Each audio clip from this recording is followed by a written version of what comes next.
அனைவருக்கும் துர்கா தேவி சரணம் சார்பாக இனிய வணக்கங்கள். இன்னைக்கு நம்ம பார்க்க போற பதிவு ரொம்பவும் ஒரு சக்தி வாய்ந்த ஒரு மந்திரங்க.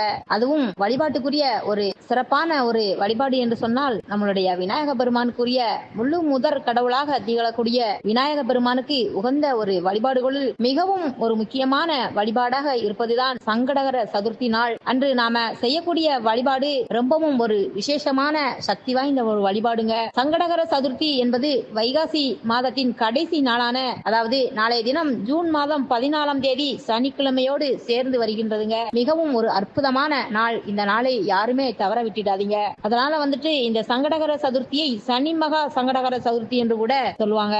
அப்படிப்பட்ட சிறப்பான சங்கடகர சதுர்த்தி என்பது சனிக்கிழமையோடு சேர்ந்து வரக்கூடிய இந்த நாளன்று விநாயக பெருமானை நாம எந்த முறையில் வழிபாடு செய்யும் போது நமக்கு என்னென்ன பலன்கள் கிடைக்கும், இந்த சக்தி வாய்ந்த நாளில் நாம எப்படி வழிபாடு செய்யணும் என்பதை பற்றி இந்த பதிவுல நாம தெளிவாக தெரிந்து கொள்ளலாம். பதிவுக்குள்ள போறதுக்கு முன்னாடி துர்கா தேவி சரணம் சேனலை சப்ஸ்கிரைப் பண்ணாம பாக்குறவங்க உடனே சப்ஸ்கிரைப் பண்ணிக்கோங்க. மேலும் கூடவே இருக்கும் பெல் பட்டனை கிளிக் பண்ணி ஆல் என்ற ஆப்ஷனை பிரஸ் பண்ணுங்க. அப்பதான் நம்ம பதிவுல வரும் தகவல்கள் உங்களுக்கு உடனுக்குடனே தினந்தோறும் நோட்டிபிகேஷன்ல வருங்க. நீங்களும் அதை பார்த்து பயன்பெறலாம். வாங்க இப்ப பதிவை பார்க்கலாம். நாளை தினத்துல சங்கடகர சதுர்த்தியோடு நாம எளிமையான ஒரு வழிபாட்டு முறைய இந்த பதிவுல நாம தெரியலாம். நம்முடைய வாழ்க்கையில நாம அனுபவிக்கக்கூடிய பலவிதமான கஷ்டங்களுக்கு காரணமாக இருக்கக்கூடியவர் என்று பாத்தீங்கன்னா சனீஸ்வர பகவான் என்று நாம அனைவருக்குமே தெரியும் இல்லையா? அப்படிப்பட்ட சனீஸ்வர பகவானுக்குரிய கிழமையான சனிக்கிழமை என்று இந்த சங்கடகர சதுர்த்தி வரும்போது நம்முடைய சங்கடங்கள் மட்டும் தீர்வதோடு மட்டுமல்லாமல் சனி பகவானால்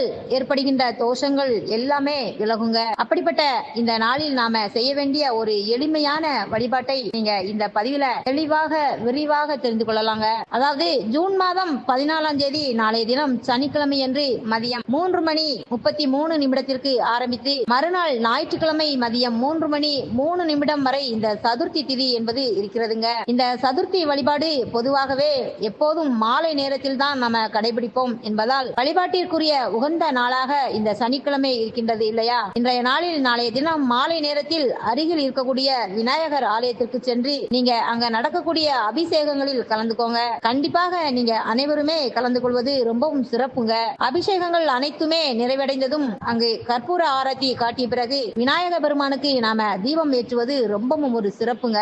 நம்முடைய கஷ்டங்களை எல்லாமே போக்குவதற்கு இந்த தீபத்தை நாம ஏற்றுவதற்கு ஒரு தேங்காயை எடுத்து கொண்டு போங்க. அதை சரிசமமாக அந்த விநாயகர் முன்னாடி நின்று உடைத்து அதன் குடுப்பியை அதாவது இரண்டாக அதை பிரித்து தேங்காயின் மேல் பகுதியில் 5 எண்ணிக்கையில அதுல மஞ்சள் குங்குமம் இந்த மாதிரி வச்சிருங்க.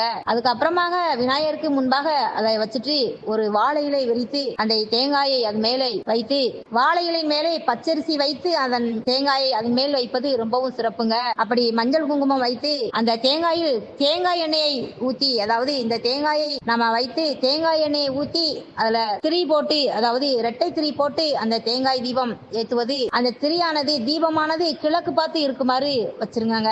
இல்ல சுத்தமான பசுனை கிடைத்தா கூட அதை ஊற்றி கூட தீபம் ஏற்றலாம். அது ரொம்பவும் விசேஷமாக இருக்குங்க. அதுக்கப்புறமாக கோவிலில் இருக்கும் அர்ச்சகரிடம் நாம ஒரு 21 அருகம்புல்லை எடுத்து அர்ச்சகர்கிட்ட கொடுத்து தங்களுடைய அதாவது நீங்க யாரு அங்க கோவிலுக்கு போகிறீங்களோ உங்களுடைய பெயர் இல்ல உங்க குடும்பத்தாரின் அனைவருடைய பெயர் நட்சத்திரத்தையுமே சொல்லி விநாயக பெருமானுக்கு ஒரு அந்த அருகம்புல்லால் அர்ச்சனை செய்ய சொல்லலாம். இப்படி நீங்க செய்து முடித்துவிட்டு அந்த ஆலயத்துல நவகிரகங்கள் இருக்கும் இல்லையா? அந்த நவகிரகங்களை வலம் சனீஸ்வர பகவானுக்கு நல்லெண்ணெய் தீபம் ஏற்றி வைத்து வழிபாடு செய்யுங்க. நவகிரக வழிபாட்டை நிறைவு செய்த பிறகு நீங்க திரும்பவும் விநாயக பெருமானின் முன்பாக நம்முடைய கஷ்டங்களும் சங்கடங்களும் முழுவதுமாக தீரணும் என்று நம்ம முழு மனதோடு வேண்டிக் கொண்டு ஒரு 2 நிமிடம் இல்ல ஒரு 5 நிமிடம் அங்கேயே அமர்ந்து விட்டு அதுக்கப்புறமாக நீங்க வீடு திரும்புங்க. அது ரொம்பவும் நல்லதுங்க. அப்படி அருகில் ஆலயத்திற்கு சென்று வழிபாடு செய்ய முடியாதவர்கள் வீட்டில் இருக்கக்கூடிய விநாயக பெருமானுக்கு 21 அருகம்புல்லை எடுத்து அர்ச்சனை செய்து வழிபாடு செய்தால் போதுங்க. ஆனா நீங்க வீட்டில் தேங்காய் தீபம் ஏற்ற வேண்டாங்க. ஆலயத்திற்கு சென்றுதான் கண்டிப்பாக தேங்காய் தீபம் ஏற்றணும். இப்படி நவகிரகங்களை தன்னகத்தே கொண்ட விநாயக பெருமானை இந்த சனிக்கிழமையோடு வரக்கூடிய சங்கடகர சதுர்த்தி நாளன்று நாளைய தினம் முழு மனதோடு இப்படி நீங்க யாரு வழிபாடு செய்கிறீங்களோ உங்களுக்கு சனீஸ்வர பகவானால் ஏற்படக்கூடிய எப்பேற்பட்ட பிரச்சனையும் கஷ்டமும் காணாமல் போகுங்க. நண்பர்களே, இந்த பதிவை பார்த்துட்டு இருக்கும் அனைவருமே உங்களோட கருத்துக்களை கீழே இருக்கும் கமெண்ட் பாக்ஸில் பதிவிட்டுட்டு உங்க ஃப்ரெண்ட்ஸ் அண்ட் ஃபேமிலி மெம்பர்ஸ் அனைவருக்குமே நம்ம பதிவை ஷேர் பண்ணுங்க. அப்படியே நம்ம வீடியோக்கு ஒரு லைக் பண்ணி சப்ஸ்கிரைப் பண்ணி சப்போர்ட் பண்ணுங்க ஃப்ரெண்ட். தேங்க்ஸ் ஃபார் வாட்சிங். நன்றி.